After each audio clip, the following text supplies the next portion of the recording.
விருச்சிக ராசியில் பிறந்தவங்களுக்கு உண்டான ஆவணி மாத பலன்தானங்க இந்த பதிவில் நம்ம பார்க்க போகிறோம். விருச்சிக ராசியாதிபதி செவ்வாய் விருச்சிக ராசிக்கு 11வது பாவகன் சொல்லக்கூடிய லாபஸ்தானத்தில் இருக்கக்கூடிய சூழலில் தான் இந்த மாதம் பிறக்கப்படுது.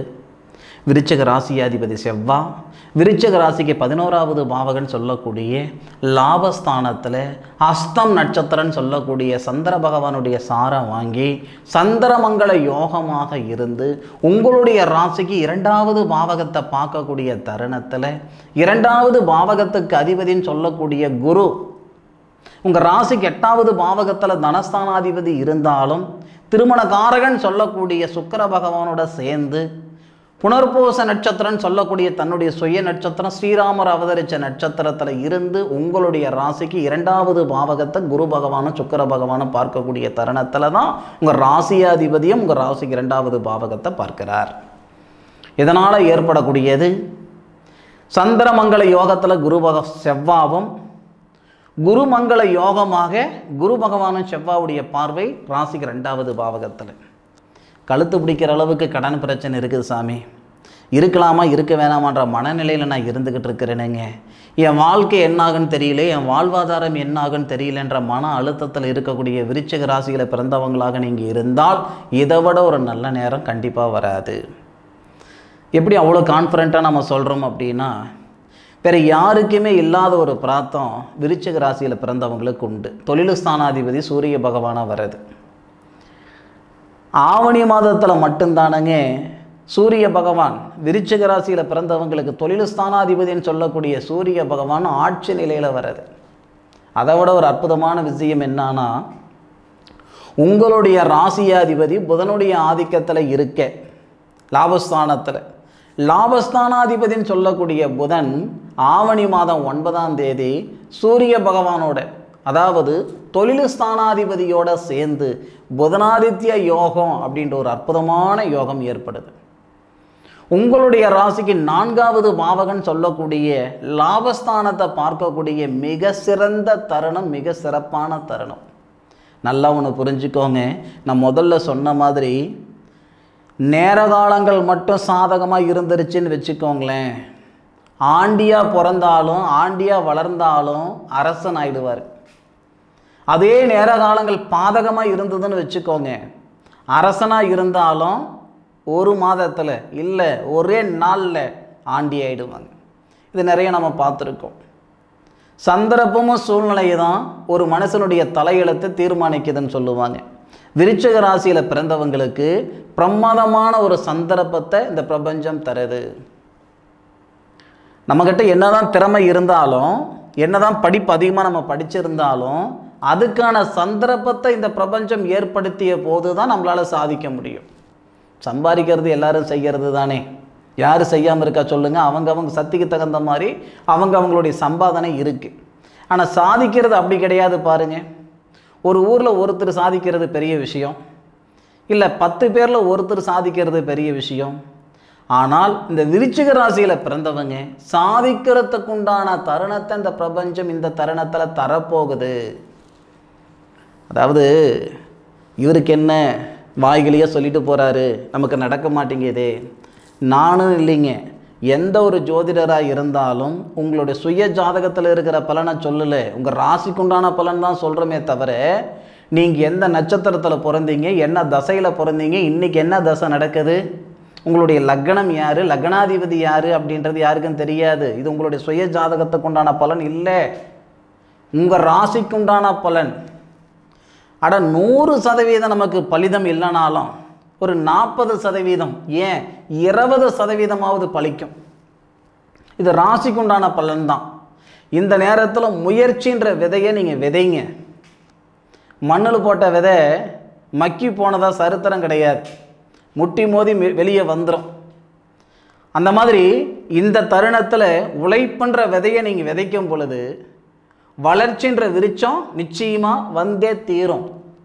உங்களுக்கு ஆதாரம் சொல்கிறேன். உங்கள் ராசியாதிபதினு சொல்லக்கூடிய செவ்வாய் லாபஸ்தானத்தில், திருமண ஸ்தானாதிபதினு சொல்லக்கூடிய சுக்கிரன் உங்கள் ராசிக்கு 2வது பாவகத்தை பார்க்கிறாரு. ஆண்களுக்கு தானுங்க திருமணக்காரகன் சுக்கிரன், பெண்களுக்கு செவ்வாய் நம்ம சொல்லுவோம். சரி, அந்த கதையை எடுத்துக்கிட்டாலும் செவ்வாவுடைய பார்வையும் சுக்கிரனுடைய பார்வையும் ரெண்டுமே தனஸ்தானம் குடும்பஸ்தானத்தில் படுதே. அப்போது விருச்சிக ராசியில் பிறந்தவங்க கேட்ட நட்சத்திரத்தில் பிறந்த பெண்கள் இருக்க தானே செய்கிறாங்க.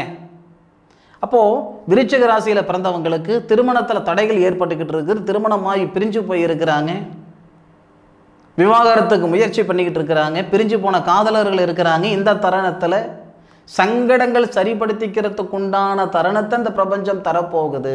இதில் மாற்றுக்கிறது கிடையாது. அசுரகுருன்னு சொல்லக்கூடிய சுக்கிரனும் திருமண ஸ்தானாதிபதியும் தேவகுருன்னு சொல்லக்கூடிய குடும்பஸ்தானாதிபதியும் இணையிறது மிக சிறப்பான ஒரு செயல்.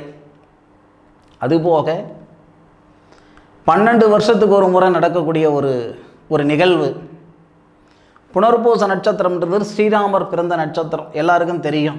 நான் தான் மூச்சுக்கு 300 தடவை சொல்கிறேனே ஒவ்வொரு நட்சத்திரத்தில் எந்தெந்த கடவுள் அவதரிச்சிருக்குன்ட்டு. அப்போ புனர்பூச நட்சத்திரம்ன்றது ஸ்ரீராமருடைய நட்சத்திரம் தான், அதில் மாற்று கருத்து கிடையாது, இல்லைன்னு யாரும் சொல்ல முடியாது. அது குருவுடைய நட்சத்திரமும் கூட இல்லையா. குரு பகவான் தனஸ்தானாதிபதியாகவும் வராரு, தனகாரகனாகவும் வராரு, புத்திரஸ்தானாதிபதியாகவும் வராரு, புத்திர காரகனாகவும் வராரு. திருமணஸ்தானாதிபதியும் புத்திரஸ்தானாதிபதியும் ஒரே பாவகத்தில் குடும்பஸ்தானத்தை பார்க்கக்கூடிய சூழல். தனஸ்தானாதிபதி மட்டும் உங்கள் ராசிக்கு 4வது பாவகம் சொல்லக்கூடிய சுபஸ்தானத்தையும் பார்க்கிறார். இது எல்லாமே நமக்கு என்ன சொல்ல வருது அப்படின்னா, திருமணத்தில் ஏற்படக்கூடிய தடைகள் சரிப்படுத்துறது எந்த அளவுக்கு உறுதியோ உண்மையோ, அதே மாதிரி திருமணமாகி பிரிஞ்சு போய் இருக்கிறவங்க ஒன்று சேர்றதும் உறுதி. புத்திரபாகியம் இல்லாமல் பார்க்காத வைத்தியம் இல்லை, பார்க்காத வைத்தியம் இல்லை, போகாத கோவில் குளம் கிடையாது, செய்யாத பரிகாரம் கிடையாது, ஒரு நல்லது நடக்கல சாமின்னா இந்த தருணத்தில் புத்திரபாகியத்தில் இருக்கிற தடைகளும் சரிப்படுத்திடும். ஒரு மனுஷனுக்கு மிகப்பெரிய ஒரு மன அழுத்தம் என்னன்னா மன வாழ்க்கை சரியில்லைன்றது.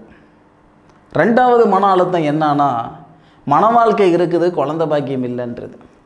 3வது வாழ்க்கையை கொடுத்த கடவுள் வாழ்வாதாரத்தை கொடுக்கலையேன்றது. மனுஷனுக்கு எதிர்பார்ப்புன்றது சாகர வரைக்கும் இருக்க தான் செய்யும்.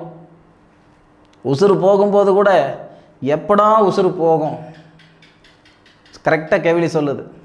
உயிர் போகிற மரண படுக்கையில் நாம் இருக்கும் பொழுது கூட நம்மளுடைய யோசனை நமக்குன்னு எதிர்பார்ப்பு இருப்பு தான் செய்யுது. அப்போ கூட கடவுளே நல்ல விதமாக என்னை கூட்டிகிட்டு போயிடு.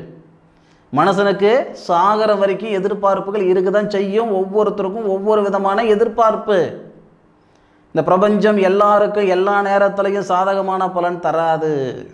ஒவ்வொருத்தருக்கும் ஒவ்வொரு தருணத்தில் தான் சாதகமான பலன் தரும். இது விருச்சிக ராசியில் பிறந்தவங்களுக்கு உண்டான நேரம். அனுபவித்து சொல்லுங்கள். இது ஆவணி மாத பலன் நீங்கள் பார்க்குறீங்க.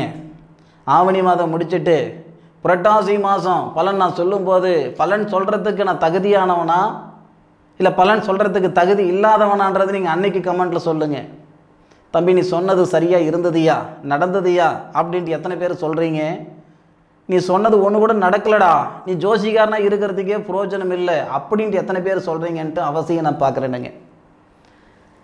நான் மனசார சொல்கிறேன், சந்தர்ப்பம் அப்படின்றது அப்பப்போ வராது. விருச்சிக ராசியில் பிறந்தவங்களுக்கு விடியல் பிறக்கக்கூடிய தருணம் இது. லாபஸ்தானத்தில் இருக்கக்கூடிய செவ்வாவாக இருக்கட்டும், தொழில் ஸ்தானத்தில் இருக்கக்கூடிய தொழில் ஸ்தானாதிபதியாக இருக்கட்டும், லாபஸ்தானாதிபதினு சொல்லக்கூடிய புதன் தொழில் ஸ்தானத்தில் இருக்கிறதா இருக்கட்டும், திருமணஸ்தானாதிபதினு சொல்லக்கூடிய சுக்கிரன் 8ல் இருக்கிறதும் சிறப்பு. 9வது பாவகத்துக்கு 5ஆம் தேதி வரார், அதுவும் நமக்கு சிறப்பு. அவ்வளோ எண்ணத்துக்கு 3 நாளுக்குடைய கிரகம். உங்களுடைய ராசிக்கு மிகப்பெரிய பாதகாதிபதி யாருன்னு கேட்டிங்கன்னா சனி தான். இந்த சனியும் வக்ரகதியில் இருக்கிறார். இது எல்லாமே ஒன்று போல நமக்கு கூடுது. நம்ம பெரியவங்க சொல்லுவாங்க, என்னைக்கோ காய்க்கக்கூடிய பலாக்கா முக்கியம் இல்லை, இன்றைக்கி காய்க்கக்கூடிய கலாக்கா தான் முக்கியம் அப்படின்ட்டு. அடுத்த வருஷம் எப்படி இருக்கும் நமக்கு தெரியாது, நாம் இருப்போமா இருக்க மாட்டோமானே தெரியாது, அது வேறு விஷயம். வர்ற மாதத்தை சரியான முறையில் கையாளனீங்கன்னா, சரியான முறையில் பயன்படுத்திக்கிட்டிங்கன்னா, இந்த நாட்களை சரியான முறையில் பயன்படுத்திக்கிட்டிங்கன்னா உங்களுடைய வாழ்க்கை வேறு மாதிரி இருக்கும், வாழ்வாதாரம் வேறு மாதிரி இருக்கும். இன்றைக்கி கார்ப்பரேட் நிறுவனங்கள் எல்லாமே ஒரு காலகட்டத்தில் 1லேருந்து தான் மேலே வந்திருந்திருப்பாங்க. எடுத்தவுடன் 100வது இடத்துக்கு யாரும் எந்த கொம்பனும் போய் இருந்திருக்க முடியாது. இந்த செயல், இந்த நேரத்தில் நீங்கள் செய்யக்கூடிய செயல் கூட ஒரு 5 வருஷத்தில் 10 வருஷத்தில் உங்களை ஒரு கார்ப்பரேட் நிறுவனத்துடைய சிஓவாக ஆக்கணும்னு விதி இருந்தால் மறவா போகுது. பயன்படுத்தி பாருங்கள். பிரமாதமான நேரம் இந்த நேரம், பயன்படுத்தி பாருங்கள். இந்த பதிவு விருச்சிக ராசியில் பிறந்த உங்களுக்கு உண்மைக்கே பயனுள்ள பதிவாக இருக்கும் அப்படின்னு நான் மனசார நம்புகிறேன். அதே மாதிரி கூடுதலாக ஒரு தகவல் நான் உங்களுக்கு தரணுங்க. பொதுவாக எல்லாருடைய எதிர்பார்ப்பு என்னன்னா, எதிர்காலம் எப்படி இருக்கும்? பழக்கப்பட்ட பாதையில் பயணிக்கிறது ரொம்ப ரொம்ப ஈஸி, பழக்கப்படாத பாதையில் பயணிக்கிறது ரொம்ப கஷ்டம் இல்லையா? பழக்கப்பட்ட பாதைன்றது நம்ம வாழ்ந்த காலம்னு எடுத்துக்கிடலாம். போன வருஷம் எப்படி இருந்தோம், போன மாதம் எப்படி இருந்தோம், ஏன் நேற்று எப்படி இருந்தோம், இன்றைக்கி எப்படி இருக்கிறோன்றது நமக்கு தெரியும். நாளைக்கு எப்படி இருப்போம், நான் அடுத்த மாதம் எப்படி இருப்போம், அடுத்த வாரம் எப்படி இருப்போம், அடுத்த வருஷம் எப்படி இருப்போம் நமக்கு தெரியாது இல்லையா? நம்ம முன்னோர்கள் ரொம்ப ஆராய்ஞ்சி வேறு எந்த வகையிலையும் ஒரு மனுஷனுடைய தலையெழுத்து தெரிஞ்சுக்கிட முடியாது, ஜோதிடத்தால் தான் தெரிஞ்சுக்கிட முடியும். அப்படின்றதுனால தான் இன்றைக்கி நம்ம ஜோதிடம் பார்த்துக்கிட்டு இருக்கோம். இது உண்மை இல்லை அப்படின்னா நிறைய பல்கலைக்கழகத்தில் ஜோதிடத்துக்கு ஒரு கோர்ஸ் வந்திருக்காது. நான் ஜோதிடம் படித்த காலத்தில் நான் 6 தலைமுறையாக ஜோதிடம் பார்த்துக்கிட்டு இருக்கிறேனுங்க. எங்கள் தாத்தாரிலேருந்து, தாத்தாவுடைய தாத்தனிலிருந்து, எங்களுடைய அப்பனிலிருந்து நான் வந்து ஜோதிட குடும்பத்தை சார்ந்தவங்க. அப்போல்லாம் ஊருக்கு 4 பேர் இருந்தாங்க, 10 பேர் இருந்தாங்க. இன்றைக்கி ஒரு ஊருக்கு 50 பேர் இருக்காங்க ஜோதிடர்கள். அவங்களுடைய ஜாதகத்தை அவங்க தெரிஞ்சுக்கிடணுன்ற ஆர்வம் அதிகமாக இருக்குது. ஒருபோதும் 1000 ஜோதிடர்கள் தப்பாக இருந்தாலும் ஜோதிடம் தப்பாக ஆகாது. இது சாதக புத்தகம், நான் எழுதி கொடுக்கக்கூடிய சாதக புத்தகம். ஒரு மனுஷனுடைய வாழ்நாள் முழுவதும் வரக்கூடிய பலன் எழுதி தரணுங்க.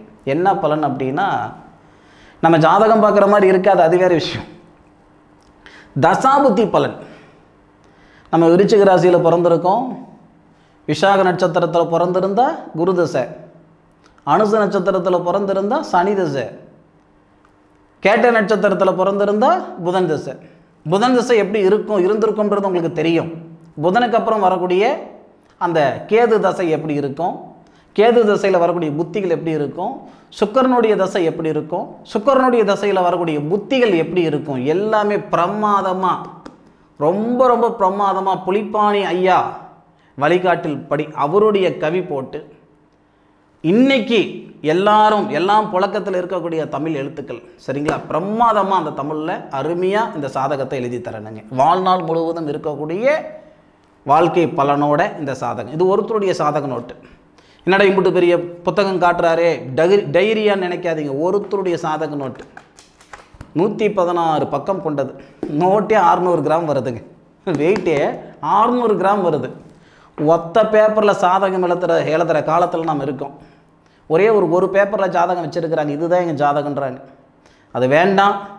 தயவு செய்து இந்த மாதிரி ஒரு சாதக புத்தகம் எழுதி வைங்க சரியா? உங்களுக்கு தெரிஞ்ச ஜோதிடர்கிட்ட கூட வாழ்நாள் முழுவதும் வரக்கூடிய தசாபுத்தி பலனோட ஜாதகம் எழுதி கொடுக்க முடியுமா? எத்தனை நாளானாலும் எடுத்துக்கோங்க, இந்த மாதிரி எனக்கு செஞ்சு கொடுங்கன்னு சொல்லுங்கள். இல்லைனா வாட்ஸ்அப்பில் உங்களுடைய date of birth, time, birth place எல்லாம் அனுப்புங்க, எழுதி தரணுங்க, செஞ்சு தரணுங்க. சரிங்களா? சரி நண்பர்களே, இந்த பதிவு விருச்சிக ராசியில் பிறந்த உங்களுக்கு பயனுள்ள பதிவாக இருக்கும் நான் மனசார நம்புகிறேன். மீண்டும் அடுத்த ஒரு அற்புதமான தருணத்தில் உங்கள் அனைவரையும் சந்திக்கும் வரை உங்களிடமிருந்து விடைபெறுவது உங்கள் வீட்டு ஜோதிட நண்பனான மா காளிதாஸ் மணிகண்டன். திருச்சிற்றம்பலம். வாழ்க வையகம், வாழ்க வளமுடன்.